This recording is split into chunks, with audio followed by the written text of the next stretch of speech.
Welcome to the Town Square Podcast, where local advocates for a better Newton County bring their different perspectives to the messy middle so that we can have a conversation where our aim is unity and not uniformity. Listen, I am your co-host, Gabriel Stovall. I'm joined in the studio today with your other co-host, Trey Bailey, and we are welcoming Representative Tim Fleming to the studio today. He's joining us, and we're excited to have him in the place today.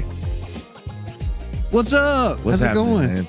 It's a good day to be in the studio, man. You feeling good, Gabriel? I'm feeling good. The air is getting a little crisp outside. Feels great. Doesn't awesome. it? Yes, it does. Man? Yeah. Tim Fleming is with us today. Yeah, What's glad up, to be Tim? here, guys. Absolutely. So excited. goodness. We appreciate you, man. We know you're busy schedule and running all over the place. It's so nonstop. I'm glad to be here with y'all. Yeah, we consider it an honor, man. Thank you so much. Absolutely. Thank Look, you he's so got the much. official pin. I that was says, trying to look official this morning. He's got the pen. You've got the pen. Well, you know, I need to get you one. Atlanta Hawks. That's all I got, man. I feel underdressed today, man. But no, yeah, this is good, man. And again, just thank you for being willing absolutely. to be here and to talk through things that. And I say this, as a lover of the Newton County community for the last 10 years and pastor here now. But my time in Newton County started as a journalist. And sometimes my frustration would be, you knew there were things that the community needed to hear from its leaders and conversations that needed to be had. And just for whatever reason, sometimes it would be hard as a journalist to kind of pull some of that stuff out of people. And so I'm always grateful to our guests for coming on this platform, because I think this is giving a lot of our citizens what they've wanted, and it's kind of shifting. I feel like it's shifting a little bit the way that people start to think about discourse around here, that it can be trusted. We're not out here trying to play gotcha with anybody, just wanting to have great conversation. And so I think guests like y'all don't have to come and do this. That's right. So when you do it, it just gets me all geeked up and excited. So I again, much appreciated for you coming on. And I'm excited, Trey, about just getting down to the business of just hearing what Mr. Fleming has to say. Yeah, absolutely. And there's so much more that we can learn, hopefully, in a conversation than we can in a 500-word article for whichever publication you subscribe to in Newton County. But we're again glad to have you. There's just so much going on. Like we're post-election now, so we'd love to start off with just some good news. And the good news for me, the number one good news is, man, the election is over. Oh, like that's absolutely. I second that. Oh man, I got my phone back now. I don't have the No more text message. text, advertising, mail pieces, That's right. social Oh, my media goodness. ads. Yeah. I don't know. I'm still getting a few texts, so I bet you are though. I my texts. I think I got a couple of stray ones the day after the election, and I was just like, "Yeah, your days are numbered." And I share that with you, brother. I'm glad. Yeah. I'm glad it's done. Well, and we certainly could talk about it. I mean, it's a clean sweep. It looks like from the Republicans. Donald Trump is going to be going to be the next president, number 47. Yep. Got a Senate that's the majority. Got a House of Representatives that's the majority. Yep. There's no excuses for the next 2 years. I mean, look, and I told you earlier, Trey. The great news today that I have is last Tuesday was a great night for the United States of America and moving forward this country. And it was an overwhelming mandate across the country with President-elect Trump winning every swing state. If you look at that map of red and blue across the country, it is a mandate for Donald Trump and the Republicans. Having the trifecta, by having the presidency, the U.S. Senate, the House of Representatives, now the Republicans have to deliver. That's right. That's right. The past few years, there's been a lot of things going on in this country that the Republicans have talked about, how we want to do different, policies we want to implement.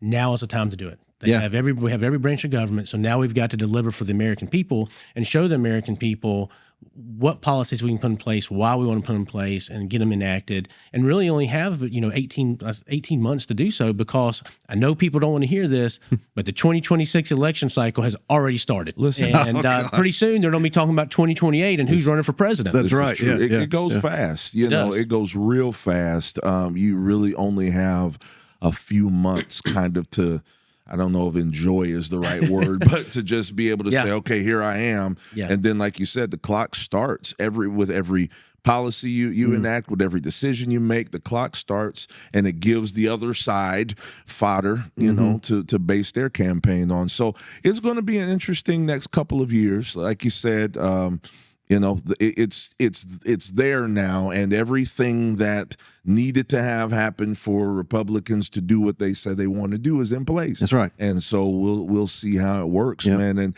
you know, I'm just of the thought, you know, I don't ever, and this is, you know, I guess my kind of centrist mindset that probably gets on a lot of people's nerves on either side. You know, I never think that either side is as terrible or as great as the extremes believe. That's and of course, so I always just kind of, and that's either side. I always look and see, okay, some of this stuff is hyperbole, some of this stuff is propaganda on either side. That's right. Let's, now that we've got all the election stuff done, now let's sift out and see what's really real. And that's what I'm at. And I'd be saying the same thing if Kamala Harris was. It was like, okay, y'all got what you want, now let's see what's real. You know? That's right.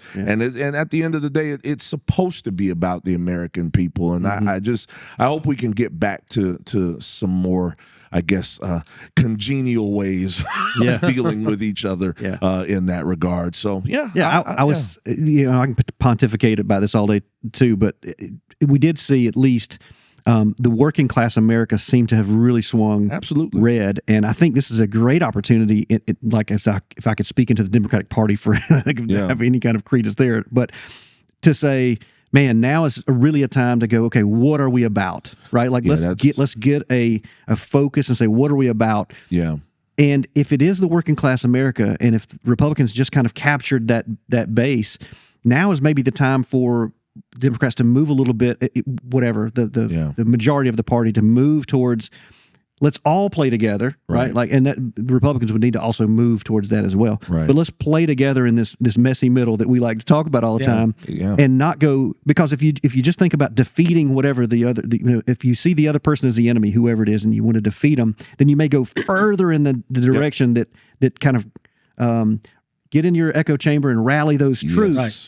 Well, that's going to be detrimental for both the country and particularly the Democratic Party if they choose to go that direction. Absolutely. So I think now is a great time for, you know, both parties to move towards the middle, figure some stuff out, and certainly stick to your principles and you know, be who you are, but there's some place we can work together in the middle, and I think that's going to be a better America moving forward. We've got to have some bipartisanship. Yes, so the days of bipartisanship, at least in Washington D.C., are long gone. They just are. Yeah, and you know, it's almost like some people think Republicans and Democrats working together is bad if they see it like, oh no, what are they up to? Right. But a large problem is the media. The national media, they want to divide. They want to continue this rhetoric. Because what does it do? It makes them money. It sells advertising. It sells, you know, views on their sites and their social media platforms. So hopefully, with everything is changing in D.C., hopefully we'll see some of that bipartisanship. Hopefully we'll see some of them working together. And I tell people ask me all the time, well, what about in Atlanta under the Gold Dome? It's amazing under the Gold Dome. Obviously, Republicans in Georgia, we control every branch of government and the legislative branch. But Republicans and Democrats in the Gold Dome in the House and Senate work very well together. And I would tell people, I took office 2 years ago in the State House, I would say on 90% of the issues, Republicans and Democrats agree. Maybe even a little more than that. And most of the votes are unanimous. Wow. Now, there is a small group, you know, 5 to 8% of the time that we differ. And it's just a difference in philosophy, difference in opinions. But everybody's always very civil. You know, you don't see the arguing and the fighting that the media wants to portray. Right. You know, I remember my first session, I was sitting in a committee meeting, and it was a bill that was very divisive, and it was down party lines we were voting.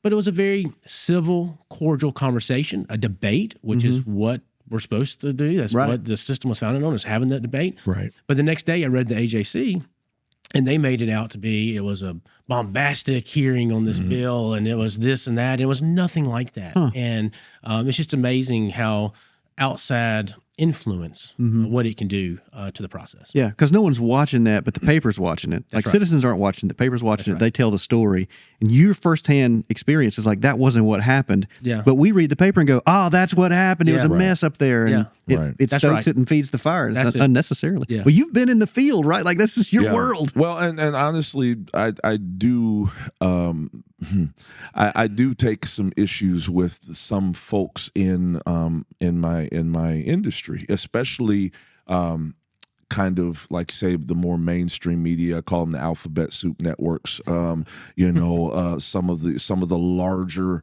your nationally acclaimed newspapers. I have said, nah, I think if we're going to really turn the tide and make media be responsible as it should, it's going to start with the local journalists. It's going to start with those that are in what we would call the smaller newspapers, the smaller, because more likely than not, those journalists, there's no incentive for me to have a bias. I get nothing from being biased, left or right. As a journalist in this area, what my concern is I want to make sure, I've always said this, Mr. Fleming, as a journalist, my job is not to influence your thinking as much as it is to inform your thinking. So let me give you every side of the argument, so to speak, and then I'll step back and let you decide what to do. I think a lot of times the problem it happens in our industry is we've kind of make it about us sometimes, and we want people to think like whatever we think, and that's just not a journalist's job, So it's interesting to hear you talk about that from what's happening under the Golden Dome. And I was actually going to ask you in Atlanta, I was going to ask you. You kind of spoke to it. I ask you to speak to it a little bit more if you don't mind. What do you feel like is kind of the main difference between what happens there in Atlanta, where you are, where you sit, and what maybe we see in the more larger national scope? Like, why is there more congeniality, I like using that word, in your space specific than maybe what we see outwardly? Well, sure. So I look at the district I represent. We're closer to the people at the state level, right? Because we have smaller districts, we represent fewer people. And I represent 3 counties: Newton County, Morgan County, and Walton County. Yeah. I'm very accessible to the constituents. People know me. I'm involved in the community. I'm out there. They can come to me. They can call me. They can talk about issues. We're closer to the electorate, just simply because of smaller districts and smaller constituencies we represent. When you get in larger districts, like if you're a congressman, you're representing large swaths of the state. Yeah. You're a United States Senator, you represent the entire state. Right. So there's kind of they're less connected to the people, if that makes sense. So I really think that's why, and it's not just specific to Georgia. I would say that's for any state legislature, right? Just a kind of a different ball game on how the representation works. Yeah. We always talk about too how important local politics are, and I'm going to include Georgia in that. Yes. And do you know the population? Like how many people you represent? I can't remember the size of that, but it's a little over 50,000. Okay. Well, that's smaller than actually I thought. I thought it was bigger than that. But I mean, so that's 50,000 people that you can almost know. At least you can get a good sense of that community and what they're like. So you know how to represent them at the Dome. That's right. I can imagine that at the federal level, right? Like when you're right. Not. I mean, just the senator, like you're saying, the whole state of Georgia is however many million people that is. Yeah. Like that's crazy. There's no way to fully represent all of those people. Right. You're having to represent some either majority kind of position or worse, I guess. It could be you're working with some lobbyist or something, but otherwise you're supposed to be representing the people. And I've always told people, local politics is where the rubber meets the road. It absolutely. I know Trey knows this, but and for the viewers and listeners, I served at the local level as a county commissioner from 2009 through 2012. And tough times. Served during probably the toughest time to be a local elected official. Yeah. Wow. During the height of the downturn. Yeah. Lots of things going on in the community around that. At several points, we had the highest foreclosure rate in the country. Wow. Pipe farms, our tax digest was way off. Lots of tough decisions had to be made. But your local, as you know, Trey, your local elected officials, that is the government that the people can touch, see what's going on. Yeah. Your constituents know you. They see you in the grocery store, they can stop you and talk to you about an issue that's going on in the community. They do. And they do. Oh, They see you at a restaurant, they come and sit down with you and talk about the issue. And that's great. Yeah. And I tell people, when you go vote, don't just vote top of the ticket. Right. You need to go all the way down and vote for your local races, because local government is what impacts your life the most. From your property taxes to your children's education to the pothole in your street getting filled. That's right. To your trash getting picked up if you live in a municipality. That is where you see what you get for your tax dollars. You don't really necessarily always see that at the state and federal level. Right. So I have preached and urged people for years, get involved locally, know who your local elected officials are, because that is where they have the most impact on your life and the most impact on your wallet. Yeah. As we know, as a Board of Education member, y'all set the digest, y'all set y'all's tax rate and the budget for the school system. And when I was a county commissioner, I did the same thing. And those are sometimes tough decisions that have to be made. Absolutely. Yeah. And that's where people really feel it. So I tell people, pay attention to the local level. This episode is brought to you by SCB Construction Group. SCB Construction Group is a trusted partner for all your commercial construction needs in Georgia and beyond. As a leading general contractor in Georgia, SCB Construction specializes in delivering turnkey design build or design bid and general contracting services for a diverse range of commercial projects, from large manufacturing facilities and distribution centers to church buildings and sports complexes, from office buildings and industrial sites to self-storage units and retail shops. There's no project that's too big for the SCB Construction Group.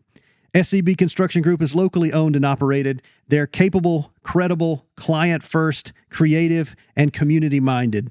You'll see SCB Construction Group all around town, involved with community partners at every level. Personally, I love SCB Construction Group so much that our church, East Ridge, partnered with SCB Construction Group to design and build our 12,000 square foot church building down on Highway 36. They are consummate professionals, from the vision and concept to providing the certificate of occupancy. SCB Construction is top-notch, and they can build anything that you're looking for. So reach out to SCB Construction Group at scbcg.com. That's scbcg.com. One of the races that happened, and this happened a couple years ago too, was the coroner race. I think that one was a little bit surprising in Newton County. I say surprising. People were surprised. Maybe they shouldn't have been, based on just the makeup and demographic and political ideology of our community. But, Tommy Davis, who had been in the position forever, a couple years ago, ran opposed, and Madam Coroner won. And then that was a debacle, right? Like it didn't turn out well. Yeah.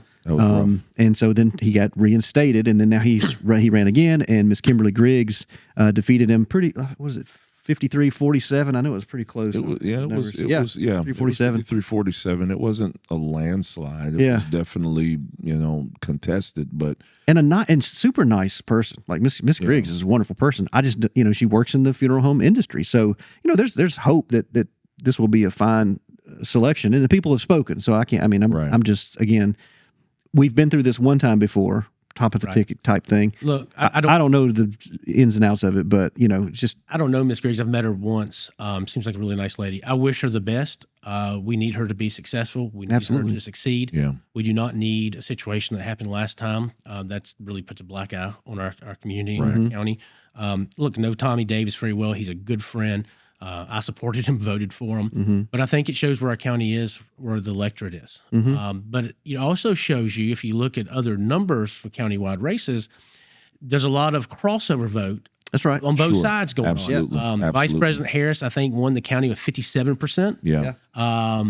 The Sheriff Brown won with almost 60%. 60%, which means he got a lot of Republican crossover. That's right. Yes. And then, Miss Griggs only won by 53%, which means Tommy Davis got a lot of Democratic crossover. Right. So there was a lot of ballots splitting on the ballot, which is good. I mean, good. People weren't going on just voting for one party. They were locally voting for the person, the candidate. But I think as a whole, Newton County is a Democratic county. We have members from both parties in elected office, as we know, which is great, and everybody seems to works really well together. I think that's what makes Newton strong is we do have leaders from both parties. I look at our delegation, Newton County legislative delegation that's in Atlanta. Yeah, let's run through this real quick. You got Senator. So you got Senator Brian Strickland, who's Republican. He won. And he won. You have Representative Clint Crow. Okay, Clint Crow. And he also won re-election. You have Representative Sharon Henderson. Democrat from the western side of Newton County. She won. And you have Senator Tanya Anderson, who won as well. So you have 3 Republicans and 2 Democrats. Right. And we all work very well together. And then, us at the local level, I have a great relationship with Chairman Sims. Lanier and I go back. We actually served on the Board of Commissioners many years ago. Right. Lanier's a great friend and a good guy and is doing a great job. I also had a great relationship with Chairman Baines. I worked very well with him. Got a great relationship with Mayor Baggett and obviously you and school superintendent and local officials.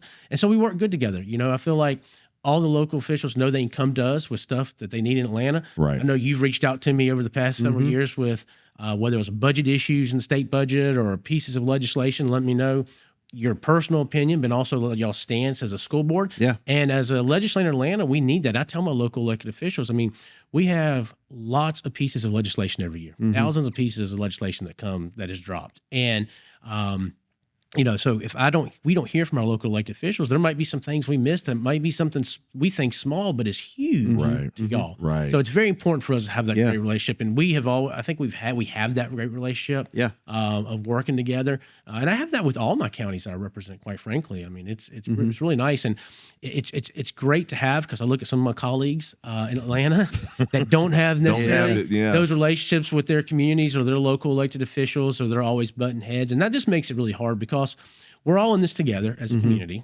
We all want what's best for Newton County. And so we work together. And it doesn't matter if we have a D behind our name or an R behind our name, because we all live here.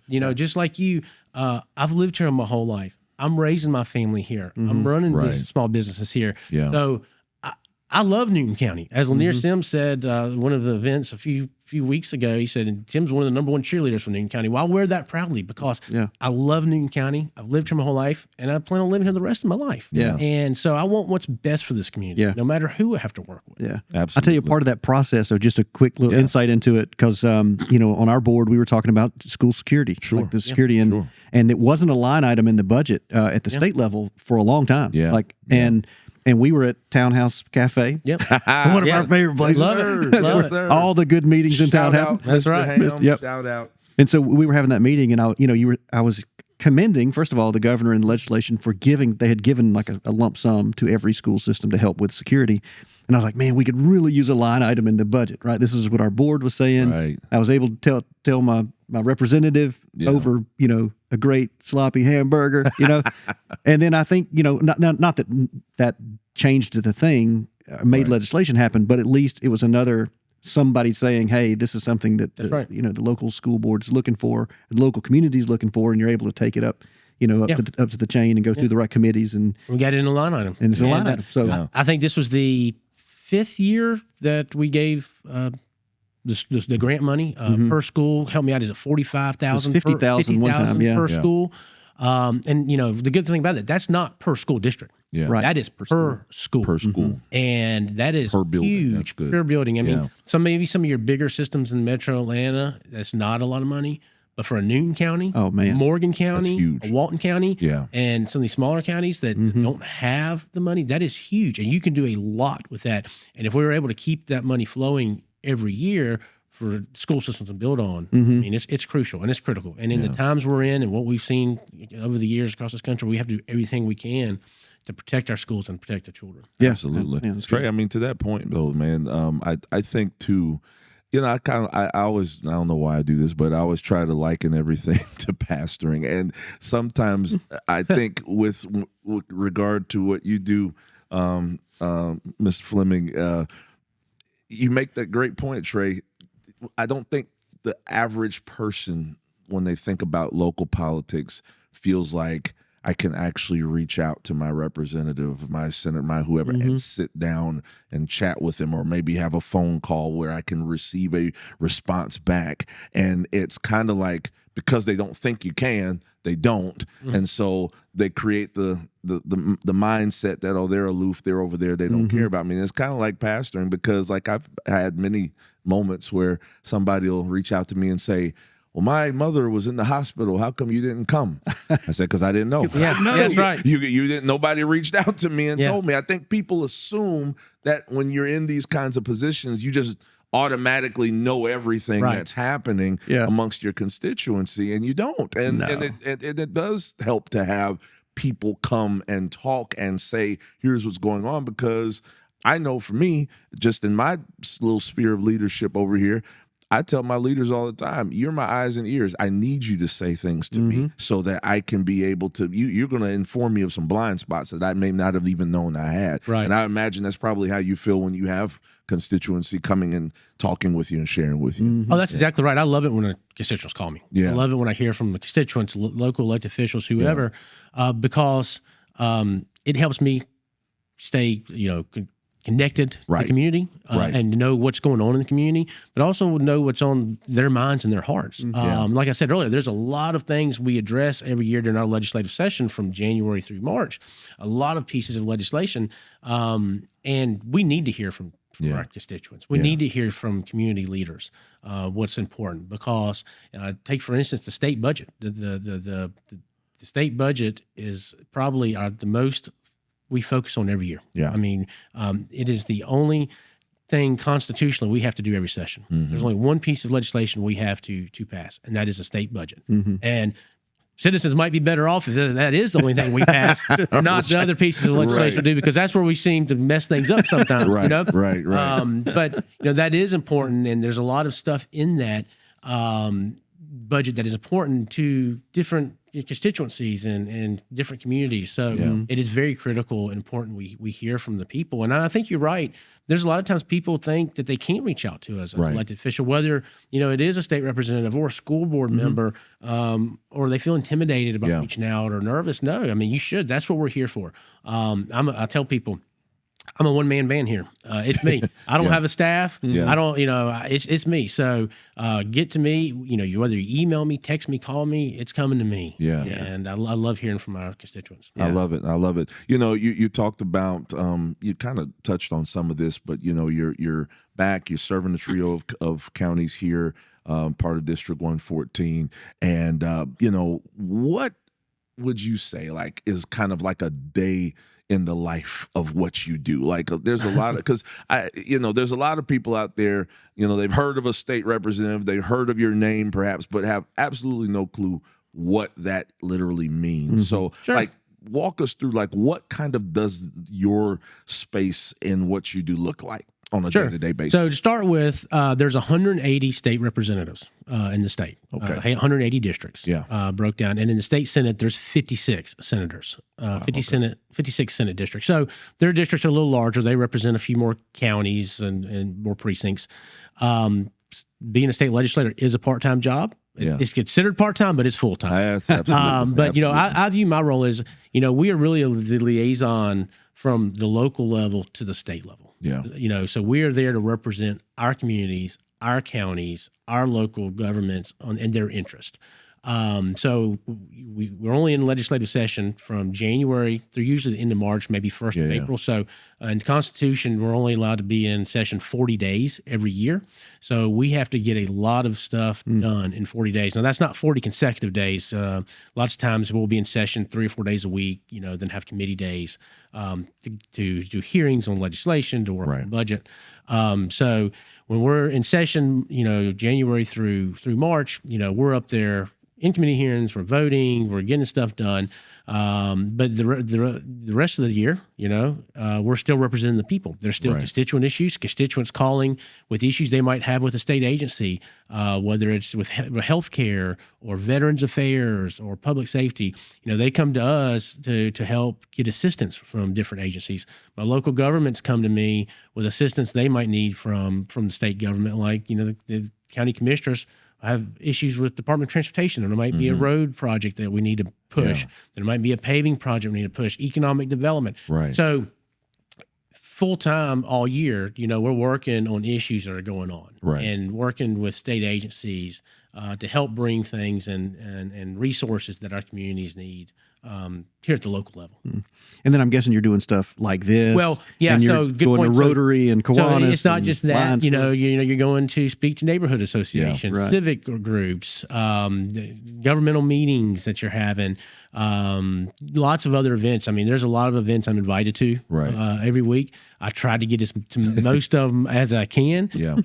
But it is hard. And then you throw in on that, our terms are 2 years. So we have 2-year terms. You're always campaigning. So I'm always campaigning. Yeah. I'm always running. I'm always raising money because you can't stop campaigning because every 2 years you're having to run for office. And I was very fortunate this time. I was unopposed. You beat the write-in. I beat the write-in. I only had to get one vote, and I made sure to vote for myself. Man, listen. But it was great. It was nice. I tell people there's only 2 ways to run.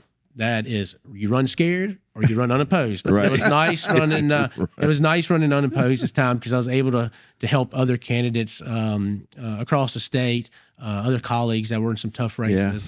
So that was nice. What's that like? Like a 2-year term? Has the legislature ever discussed increasing that term? I mean, 2 years is so short. It really does put you on the hook the whole time. It is, and I'm a supporter of going to a 4-year term. Every other office statewide, state elected official is a 4-year term. Every local elected official, from county commissioner to board of education to community council in the state, all 4 in it are 4 years. But it's in the Constitution, so we'd have to have a state constitutional amendment, which would be on the ballot. So the voters would have to approve. Now, I think sometimes there's hesitation in Atlanta whether the voters would approve that or not. Quite frankly, I think they would, because I think they'd be happy for us to have 4-year terms, so we'd leave you alone every 2 years. Quit mailing you, texting you, knocking on your doors. Right. Leave me alone for a minute. Well, you were talking about the number one legislation y'all have to pass every year is the budget. Any insights on what the 2025 or 2026? But when you go to session in 2025, you're voting on 2026. That's right. Okay.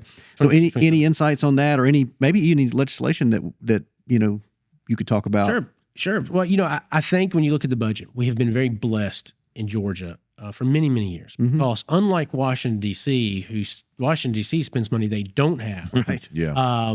We have to have a balanced budget.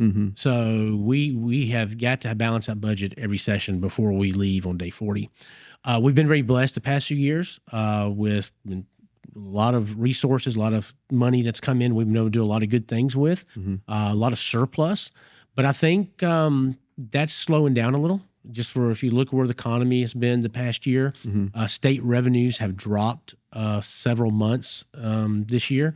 I think last month, for the month of October, revenues were down 3.9%. Wow. So that's been several months that's been happening. So I think the budgeting process this year is going to be a little different because we're not going to have the additional resources that we have had in the past, the surplus. So I think there's going to have to be some tightening of some dollars. I'm a firm believer. Obviously, you don't spend what you don't have, but the first thing you have to do, we always have to plan for a rainy day. So, we have to fund our core governmental duties that we have to fund. We had to put some back for the rainy day. And then if there's any left, we look and see where that needs to go. But, I think, and that's not just specific to Georgia, I think it's just where the economy is. Do I think that changes with what happened last Tuesday?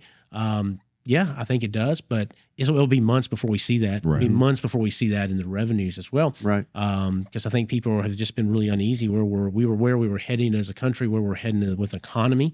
Obviously there's been some good news on the economy, with inflation numbers, jobs reports. It's great that the Fed has been twice now cut interest rates. Yeah. So I think that's going to loosen some stuff up. It's going to be interesting to see what happens with the Christmas season with holiday spending, what consumers do. I saw a report that came out yesterday from Home Depot releasing their quarterly earnings, and they were, I think, down a little, but they're saying people are still holding on to their extra money. They're just hesitant to spend just because they want to see what's happening. So, so to answer your question, I mean, I think the budget will be, it's obviously our number one thing we work on every year. It's always a big process, but I think it's going to be a little tightening up. We're going to have to, because the uncertainty of where we're going and where revenues are heading. Yeah. Okay. Yeah, that makes sense. That makes sense. You have a good reputation of just your strong political stances, right? And you represent counties. One of the counties you represent maybe has opposing, comprehensively speaking, opposing views or whatnot. How would you describe just kind of your core values, your just kind of personal, values that you hold that kind of inform the way that you align yourself, politically? Right. So first of all, my core values is number one, my faith and my family. Right. And that really helps guide me as an elected official. Yeah. When I'm looking at legislation, when I'm looking at issues, is being guided by my faith and family, and always looking out for what's best for my family and families in my community. But also, as I just touched on earlier, working together. Yeah. Communicating, but also compromise. Yeah. You're not always going to get what you want. True. And, I think that's where lots of times things come off the rails, right? Because somebody wants 100%. Yeah. But you're not always going to get 100%. And you're not always going to agree with everything and I think that's where the fringes go. That's where the fringes go. The fringes right. of either side are, I want everything on the list. That's right. Yeah. You got to compromise. You got to communicate. And I think that's going back to the earlier conversation of working with local leadership here in Newton County is we communicate. We might be from different parties. We have different ideologies, different philosophies. And no, we don't agree on 100% of the issues. But we compromise, we communicate, and we come together for what's best for our community. Yeah. And I think that's very important. That's how I've always served in my elected offices. Back when I was on the county commission, the same way. Yeah. You had to compromise because I might not be the smartest man, but I always knew I could count to three because on the Board of Commissioners, you had to have 3 votes to get anything done. Yeah. And lots of times when I served on the Board of Commissioners, I served with 3 Democrats and 2 Republicans. Myself was Republican and one other. So anything I wanted to get done, I had to get somebody else, a Democrat, to go along with me. And a lot of times they were, 5-0 votes. Sure. But sometimes there would be 3-2 votes, but you had to compromise and work with them and communicate. Yeah. And you have to give a little and give it to get a little. So I think it's very important. I wish that the local could model. I wish that the local could provide a model for the national more, because I think you're like we talked about this a little bit earlier. More prone to see that in the local space than you are in the national space. Right. I think people tend to believe that what they're seeing nationally and what they're seeing, from kind of those larger media spaces trickles down to local. So the same distrust that they may have for whoever's in the White House, that trickles down to state representative, that trickles down to county commissioner. And a lot of times I don't think people realize they're politicians, but they're kind of coming at this a little bit differently than what you're seing out there publicly, So I guess, when you look at the elections and the results here in this county, and we kind of spoke on it a little bit, but just what do you feel like, is going to be kind of some of the bigger impacts for what we've seen election wise, both nationally and locally, specific to Newton County? What do you feel like the results, how are they going to kind of impact our local community here? Yeah, well, I think locally, kind of what we touched on earlier, we have leaders that represent countywide and districts and from both sides, both parties. And going back to working together. I think Newton County has always had a strong history of that.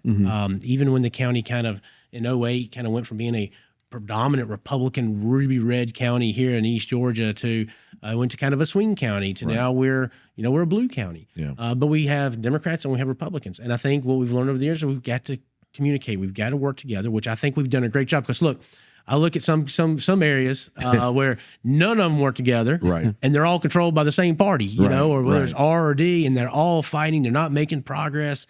That's a different level of struggle. That is right a there. different level, and I'm telling you, that is a different level of struggle because if you have a county that is 100% Republican or 100% Democrat, you have different challenges. Yes. Right. You have different things that come into place. There's not a lot of compromise sometimes. There's not a lot of communication sometimes. So it brings up different fights and different issues. So I think having it split like Newton County is, I think it's good for the community. I think it's good for the citizens. I think you get a lot more debate, you get a lot more discussion. And look, we've got some great local elected officials here in Newton County. Yeah. We really, really do. There's some people in my party would probably disagree with me on this, but some of these local elected positions, they don't need to be a partisan position. There are some of these positions that it doesn't matter if you're Republican or Democrat. You're not making decisions based on your political leaning. Right. You're making decisions on what's best for the community, what's best for the people, what's best for the people you're employing, government employees. So, but that's a bigger topic. I was going to say, discussion. I ain't going to put you on the hot seat and say, give me specifics, but I have conjured a few in my mind. Yeah. Well, I would jump quickly to say, come on and tell us. I mean, I have talked to our board. We're not there yet, but I would love to see school board not be a partisan position. I absolutely agree with I think it should be all independents or whatever your ideology is fine. But when at the end of the day, I wanted to think of the kids, I think of the teachers, and I want to think of our citizens. Right. Like that. That should be the primary focus, not what political ideology drives that. And I've always been surprised that the coroner is. This is a weird one, isn't it? I'm just like, I don't want to pick on Miss Griggs, but it's a weird one to. Yeah, like should I care if my coroner is Republican? But I mean, I don't care. It's interesting. But like you said, I agree with that. There are certain ones I think that if you take the partisanship out of it, because a lot of times what happens, you automatically get branded when you. If you say you're a Republican, if you say you're a Democrat, you automatically get branded into the furthest extreme caricatures of those parties. Sure. So like if I tell somebody that, hey, my daddy was God rest his soul, he was a Democrat. Oh, so your dad believed in abortion? No, he didn't. He didn't believe in abortion, but he voted Democrat for other reasons, So, and vice versa, Republicans, or you believe in, whatever. And it's like, no, but I vote for, when you only have two choices, what can you really do, So that's right. I agree with that. What do you feel like, as a representative of Newton County, like what do you feel like are just pressing community needs right now, that in terms of state level support and all that, like what is at the top of the pecking order? That's good. Right. So obviously there's a lot of issues that needs to be addressed, but I think some of them are always the same. So one, transportation. There's a lot of transportation needs in this county that the county needs help from the state. Funding for transportation needs. I look at the Salem Road corridor on the western side of the county without road project widening and paving project. This feels like it's been going on for 25 years. Man, So we've got to get that moving. There's other projects in the county that the county needs help with funding from the state. Economic development. We are a growing community. We are very lucky to have a lot of the companies and corporations that are here. Right. People want to be here. Yeah. We have a lot to offer. Yeah. And so that's great. And we've got a great economic development team and chamber team here in Newton County that has done amazing work over the years. Being Newton County's cheerleaders, telling everybody why you need to come here, why you need to relocate your business here, why you need to live here. So economic development's always a big issue. Film tax credits. That is huge to this community. And that is a discussion we have every session on tax credits. Now, once again, that's another topic on tax credits. That is a bigger conversation. Right. There are a lot of good tax credits and there are a lot of bad tax credits. And I'm a believer every few years we need to go through those tax credits and say, hey, are they proving their worth? Are they working? Do we need to keep them? Do we need to cut them? Do we need to eliminate them? But the film tax credit is one that has shown, not just for our community, but for the entire state of Georgia, how important it has been over the past decade. Yeah, absolutely. We look here at Newton County, what it has done to our community. I look back when I was on the Board of Commissioners, it's back when really the filming was starting, the tax credits were just going in place, filming was starting to come. And really, that's when Vampire Diaries started filming in 2009 time frame. Filmed for several years here. And we saw what that did for our tourism. And then, you have COVID hit and Netflix picked up Vampire Diaries. And you have now picked up another new generation of viewers for it. Yeah. And they want to come to this community. Yeah. We had Ken Malcolm on the show, not too long ago for Covington Development Authority. Yeah. Downtown Development Authority. Yep. And he was talking about that tax base because they get hotel credit, hotel tax from it.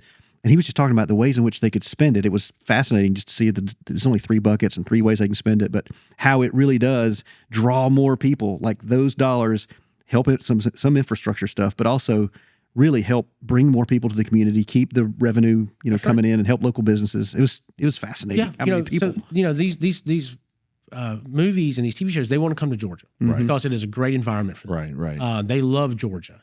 We look here, they love Covington, Newton County. Look at all the shows and movies that have been filmed. Yes. Look at 3 Ring Studios over here on Highway 142. Have you been by there lately? Amazing things. Not lately, I haven't. It is amazing. Well over 13 buildings now. It is massive. So now I'm going to drive by it today. My goodness. That's right. When I leave here. So the film tax credit is very important. Yeah. Not like I said, not just community, but the entire state. And so we got to make sure we work on that because it's been very prosperous for our community. And it's not. I mean, it trickles all the way down to your local small businesses, right? And supporting them over the years, and people who have the small businesses, whether it's in town or they have it out on 278, or it's somebody who owns Airbnbs or something like that. I mean, it has been very fruitful for our community. So that's always an issue. I feel like every session, film tax credit come up. And then another thing is funding for our municipal airport is very important. People don't realize what a jewel we have with Covington Airport.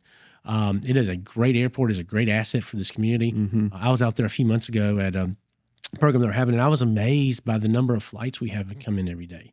And it's not just people coming to Covington, Newton County, or corporate planes.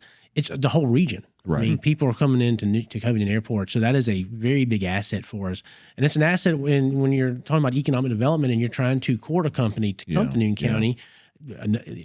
With all the other great things we have in Newton County, it's nice to say, hey, we got this great municipal airport. You have to think that Archer Aviation was looking at that going, absolutely. that is a big deal. I was just fixing to bring up Archer. I mean, the number one reason we got Archer was because of that airport. Yeah. And Archer, I don't know if you've been by there lately, but it is amazing. Yes. They're an amazing. I have been by Archer. They're an amazing lately. company. They've got an amazing product. I'm super excited. They want to be involved. They want to be involved in the community. They right? do. Like they can't wait to get involved. Yeah, That's great. That's what's great. I mean, look, a lot of our businesses we have here in the community, they want to get involved.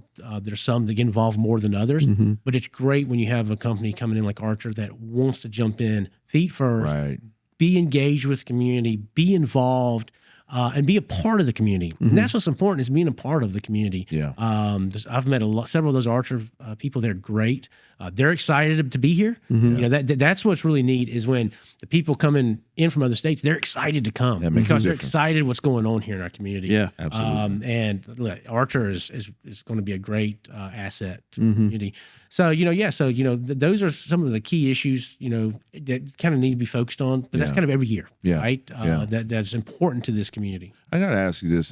And I'll be honest, this is probably more about my own personal nosiness than anything else, and so I don't know how far in the weeds you can get with it. But it's not that controversial. But I mean, you talked about the whole Salem Road corridor project, and sometimes I see stuff like that, whether it's in this area or other places I go, and it's like you said, it's like 20 years, and this thing is still. So sometimes I'm like, okay, did they just forget about it and they haven't come and pick up their equipment yet? Or like what? So like what kinds of things, like I said, I don't know how much you can speak into that, but like, I'm just curious, what kinds of things are happening to snag projects that are needed like that, but to snag them up for so long? Like what kind of wrangling or what is happening to kind of make those, kind of slow going projects? Yeah, it's really sad to see sometimes the speed of which projects, how they move. I mean, we've been talking about the Salem Road widening since the late 90s. I grew up over off of Salem Road from my childhood to I guess when I went to high school, and it was awful then, the traffic. And it's even, we all know what it is now. Yeah. I mean, it's unbelievable. And I understand when you're talking about a project that size and the cost of it, sometimes it gets down to the cost of projects, Right. you know, being able to, when you can do them. And I know it takes, shouldn't, but it takes sometimes many years on engineering and consultants that are involved and figuring out the project and what it looks like. I understand that. But this project has just been one that just, we can't seem to get moving. Yeah. I feel like we're in a good place now. The funding is there. Okay. DOT has said they're going to be hopefully starting by first quarter of next year, I think is what the time frame is. Yeah. Hopefully that won't get shifted. I've talked to our local DOT board member several times about it. But, you know, look, Department of Transportation, and this just isn't Georgia. Yeah. And it is a huge bureaucratic agency. And that is not knocking them. Right. It's just a huge agency. And and there's always a lot of competing projects, a lot of people fighting for where that money goes. And Yeah, unfortunately, they sometimes will pull money from projects to put on other projects. Right. Right. But I'm hopeful, knock on wood, that will get started. Now, I will say that project is not in my district. Right. But Sure. I understand the Sure. importance it is for Newton County. I tell people, just because I don't represent you, I represent all of Newton County. I only represent half of it technically, but I represent the whole county. So there are And- ways that sometimes you can push a little on a thing, even if it's not in your. Oh, absolutely, Yeah. absolutely, because that isn't a project that is so critical to the entire county. Yeah. And it is probably, in my opinion, the number one transportation project that we need to get done in Newton County. Yeah. Just for connectivity reasons and, Right. and traffic and gridlock over there. So I've been doing a lot of pushing on that since I got elected 2 years ago. I hope we're getting close to it, you know, but we'll see. Yeah. Yeah. Yeah. I love Well, it. there's unfortunately, there's roads all over the state. Yeah. Right? Like everybody. Well, that's it. Yeah. I mean, everybody wants their they're roads all over the fixed and state. good. And, And they all- all feel passionate as much as traffic I do. everywhere, Yeah. right? And you look at Metro Atlanta, how Gosh, fast we've yeah. grown over the Yeah, past decade, yeah. the number of cars. So, you know, there's a lot of other needs, Mm-hmm. right? But there's only so much money, you know, so there's only one pot of money that you can pull from, and it only goes so far, Yeah. unfortunately. And, you know, and the problem too is a lot of times from the time projects are started and completed, and not necessarily the Salem Road project, but some of these bigger projects Sure. on, you know, say the interstates, by the time they're started and completed, sometimes what we've done is obsolete. Yeah, I was- you know, they're I was thinking always the working on same I-20, thing. aren't they? I was like, you know, if we've started thinking this through 10, 15, 20 years ago, well, now it's We're already almost like, behind. well, now we got to rethink it through again because, like you said, things that we planned then is obsolete now. Well- And it's like, it's almost like, and I don't know if this is still the case, Trey, but I know several years ago when school systems were looking, you know, at their long-term plans, right. you know, hey, in the next 5 years to 7 years, we need to build this many schools. Used to, and I don't know if it's still the thing, they could only build to that current capacity. They could not right. say, hey, we're going to build additional 25% for Right. future growth. Nope, you can't. And that Can't- is absurd to me. You can't That is project. absolutely absurd to me. It is. To me, that is poor. And I know that's from the state. I know Yeah. it's not local. It's us, the Right. state. That's just terrible. Like, why wouldn't we plan for what our future's going to need? Right. Yeah. You know, and it's going to save us money Yeah. in the run. Particularly if you have good data, you have good, That's right.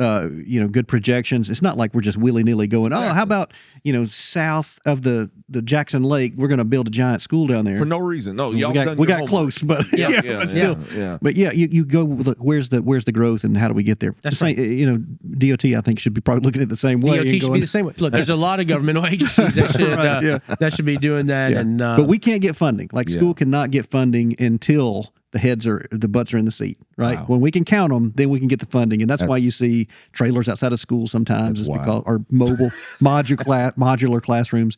It's because you cannot build until you count the butts in the seats. That is Yeah. wild. That's backwards wild. thinking. It is. Hopefully, it is. that's something we can one day get changed. Absolutely. Really need to. Absolutely. So what do you think? What do you think is like your biggest obstacle? Like what is your biggest obstacle in representing District 114? Not having enough hours in the day.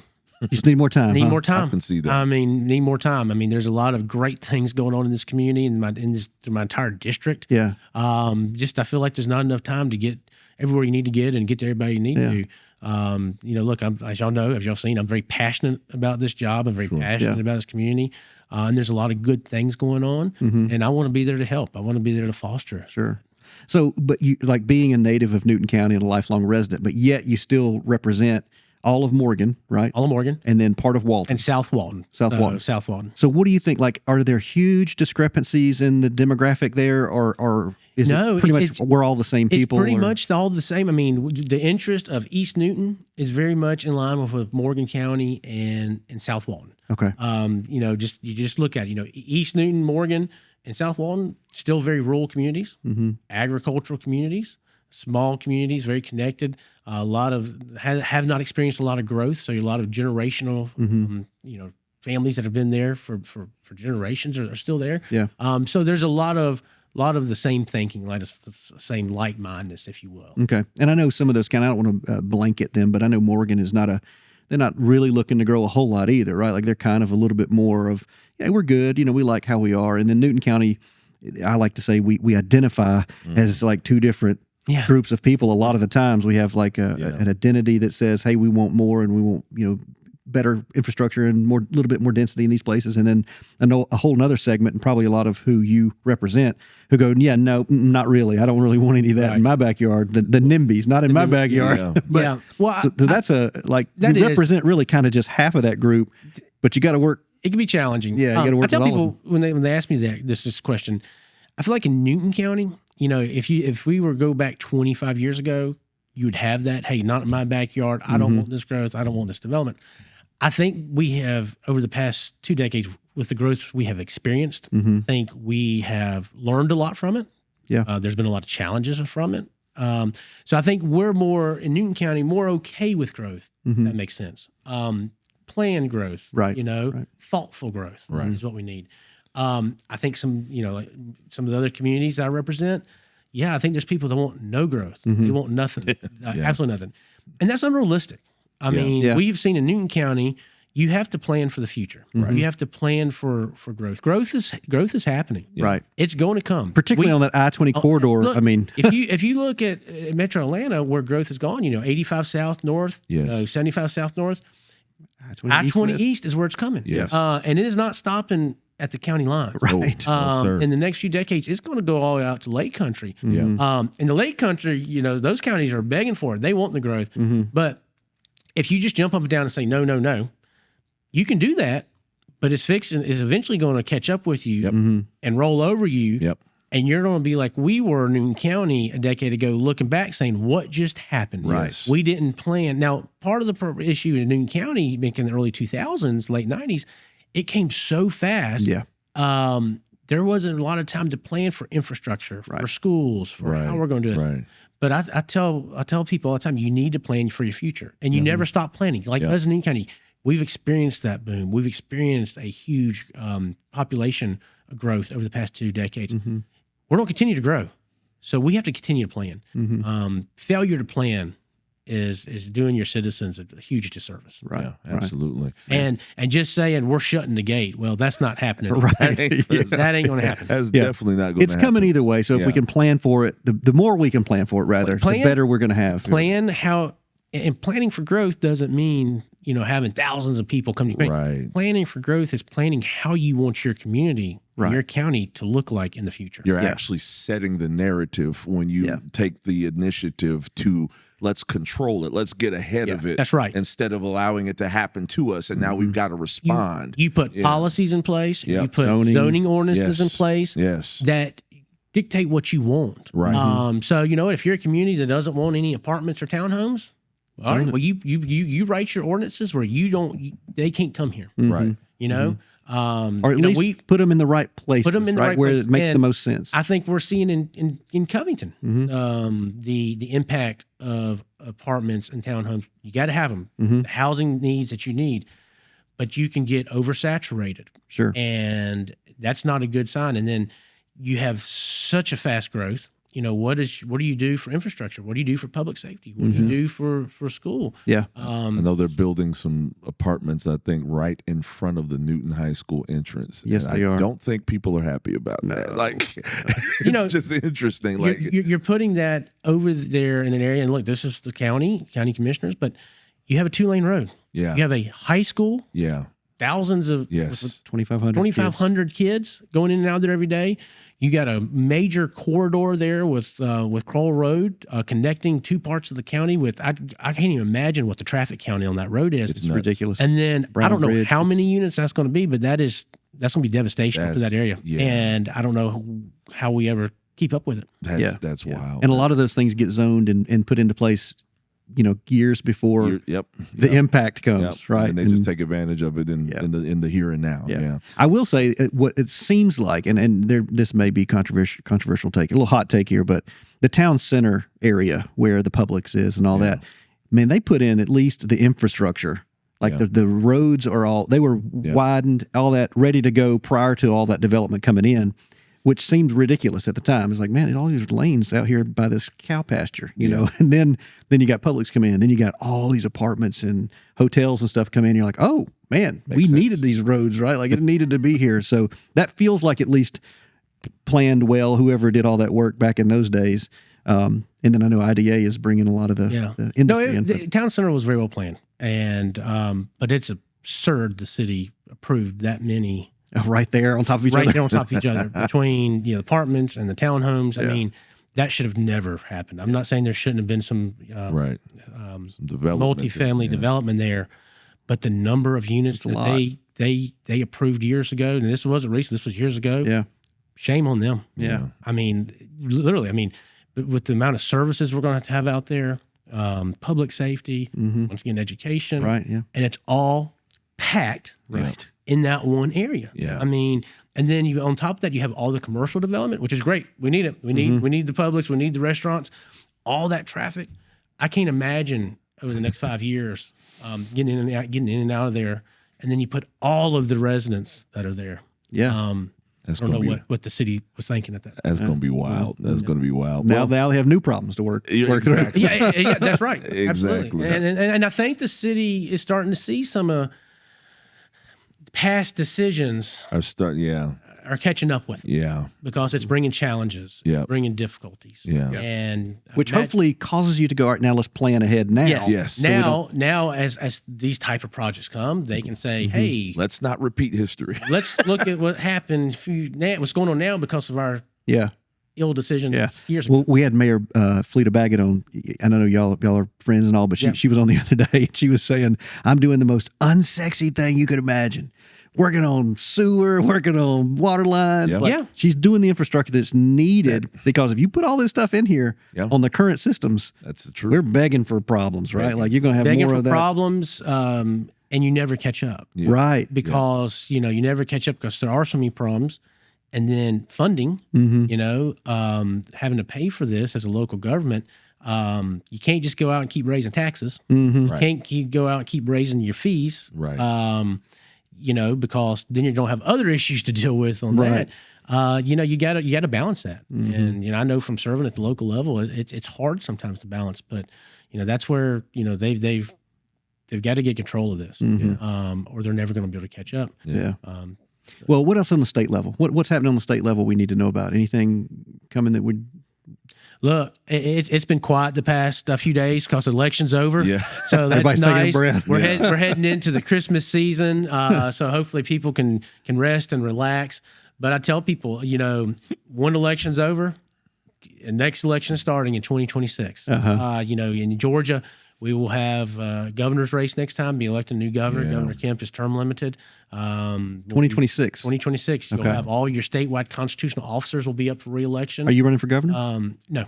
I am not. I see how you Absolutely I not. see how you slid that in. And then all your legislators will be up again for re-election. There you are. So 2026 will be a big election year because with the governorship coming open, you're going to have a lot of people running for that. A lot of our constitutional officers will be running for that. So that's going to open other seats that people are running for. Yeah. So, and running statewide, it's not something you decide to run for and 2 months later you're on the ballot. It is a several-year process. You've got to plan when you run statewide.